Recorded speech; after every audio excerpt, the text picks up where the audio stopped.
where today we are taking our lunches to the next level. Lunchables, they're for kids. Why not adult Lunchables? Why not Lunchables poutine? That's right. Old fries, dried curds, it'd be shaved cheese, and like a packet of gravy like you tear open like ketchup packets. Delicious. Sure. Joining me this week is caprese salad. You would just eat the brick of pre-sliced mozzarella, like, just in a fistful. I know you would. And beef bourguignon Lunchables. Beef jerky, a cube of bouillon, and a Capri Sun of red wine. A 30-year-old British man has turned himself into police after taunting them by dressing up as Where's Waldo after they could not find him when he did not show up for a court hearing. Apparently they sent out sniffer dogs and a helicopter. So he updated his Facebook page with a picture of him wearing the glasses and the red jumper and declared himself hide-and-seek champion 2016-2017. You see, if I were to evade the police in costume, I would go as Carmen Sandiego, because 1, you leave clues, 2, hat, and 3, awesome theme song. If he was really smart, he would have just gone as plainclothes Waldo. My biggest concern with the story is actually that he's declared himself the winner of the 2016-2017 hide-and-seek season. Like, can you just do that? Did it already start? I mean, I guess I wouldn't have seen the other competitors, but still, this seems really unfair. Also, it's winter. It gets dark early. Like, he's in the minors at best. And you can declare yourself the winner, that's fine, but there are probably better hide-and-seekers out there. They just haven't been found yet. I don't think anybody has the right to declare themselves a hide-and-seek champion until they've played in Greenland in high summer. That's right. No trees, 24 hours of daylight, that's New Game Plus level of difficulty. This demonstrates the value of not being seen. But I think we can all agree that the all-time hide-and-seek champion is Jimmy Hoffa. They retired his jersey to the Hide-and-Seek Hall of Fame. We just don't know where that is?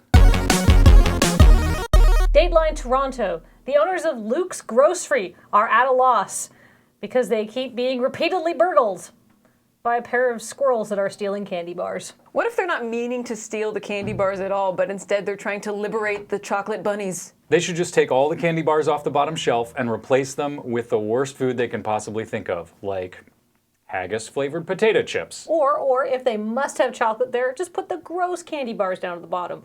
Like Big Turks. Not even a squirrel is going to steal a Big Turk. Yes, but then you're just going to get the fawns coming and trying to steal all your Turkish delight for the Ice Queen. What problem does that solve? Thank you, Ian, for coming in to make a joke 3 British people enjoyed. Yes, moderately droll. So the issue here is that this string of squirrel thefts goes back to the autumn. The people who run the store need to keep the door to the store propped open because otherwise it gets really stuffy. And then the squirrels come in from the open door and steal the candy bars and run out. And they're too fast to catch even when they're running with a candy bar in their mouth. And they can't do more like common squirrel deterrents like putting up barbed wire because they are entering through the only entrance to the business, or sprinkling hot pepper flakes on the candy bars because obviously then any children who came in to pick up the candy bars would also then get hot pepper flakes on their hands. So they don't really know what to do, so they've started asking for help publicly. So if you have any squirrel deterrent ideas, let them know on Twitter. Their account is @StopThatSquirrel. If their Twitter avatar is not a picture of Boris and Natasha, they should fire their social media person immediately. Hey, Rocky, watch me steal a candy bar from this store. Again? And thank you, Molly, for making that joke 3 old people will enjoy. Ah, the playful jackanapes of youth. A German train conductor called the police after he spotted a naked man with a knife in one of his train's restrooms. Turns out the guy was just trimming his pubes. And where was he going that he needed to trim his pubes en route? Wait, why was he using a knife on a train? Well, you go to war with the army you have.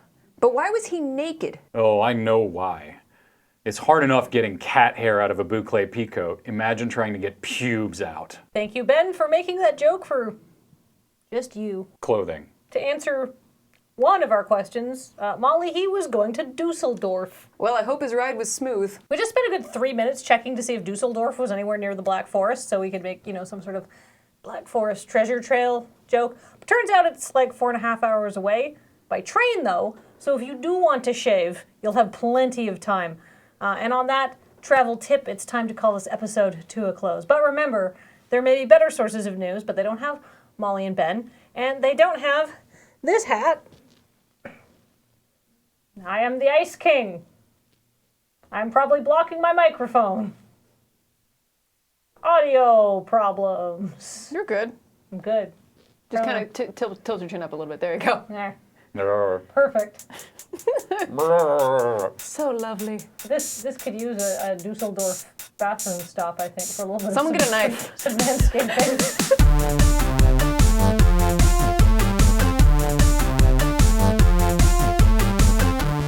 It doesn't end at any point, so technically a cat's entirely pubes. The cat is just Like, we're right. entirely covered in hair. Cats are just giant genitals. Well, they're pussies. It was right there. Dunk. Toot toot.